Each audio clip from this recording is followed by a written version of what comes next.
daudz jau nav ko runāt. Īstenībā ir ko teikt.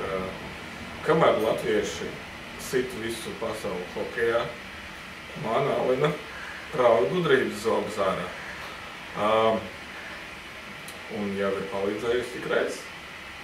Man jau 2, tā nopietni. Un man bērnam izglābus 2 priekšējos zobus. Reāls wunderkinds. Sievietes dzimtē tikai.